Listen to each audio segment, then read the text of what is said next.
अयोध्या कांड, अरण्य कांड, किष्किंधा कांड, सुंदर कांड, युद्ध कांड और उत्तरकांड। आज रामनवमी के शुभ अवसर पर हम बाल कांड को नाटक के द्वारा समझने की कोशिश करेंगे। एक दिन महर्षि वाल्मीकि जी गहन विचार में डूबे हुए थे। उसी समय महर्षि नारद जी का आगमन हुआ। नारायण नारायण। महात्मा,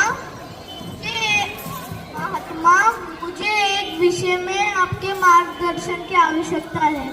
मैं ये जानना चाहता हूँ कि इस संसार में कोई ऐसे भी पुरुष हैं जो सद्गुण संपन्न है और वंदनीय है।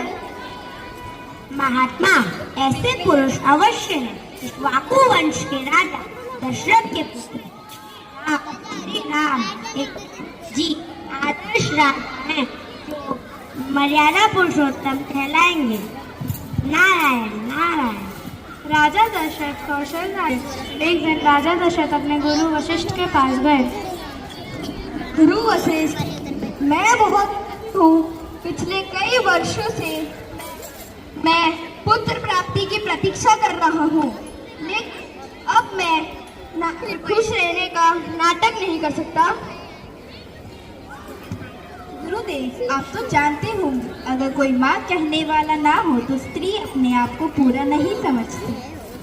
माँ के हृदय का आंगन जब तक सुना रहता है गुरुदेव, तब तक संसार के सारे वैभव महलों की खाली में दूध कभी भर नहीं सकती। आप तो त्रिकालदर्शी है गुरुदेव, हमारे मन की व्यथा तो आप जानते ही हैं। गुरु वशिष्ठ, आपके आज्ञा से मैं अश्वमेध यज्ञ करने का सोच रहा हूँ। मैं आपको पुत्र कामेष्टि यज्ञ का सुझाव देना चाहता हूँ। विद्वान एवं प्रतापी ऋषि श्रीका जी को आमंत्रित किया जाए। मैं अथर्व वेदों का मंत्र का उच्चारण करके पुत्र कामेष्टि यज्ञ का प्रारंभ करता हूँ, जिससे तुम्हारी पुत्र प्राप्त करने की इच्छा पूरी हो जाएगी। निर्धारित मुहूर्त पर यज्ञ का प्रारंभ हुआ। राजा दशरथ और उनकी तीनों रानियां यज्ञ का अनुसरण कर रहे थे। अचानक यज्ञ से निकलती हुई ज्वालाओं के मध्य एक दिव्य आकृति प्रकट हुई। ओम नमो नारायण।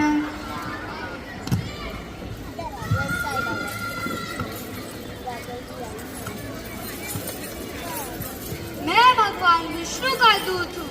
राजन, तुमने जो 2 यज्ञ किए थे उसका फल इस स्वर्ण पात्र में खीर के रूप में है। इस दिव्य खीर को तुम अपनी पत्नियों को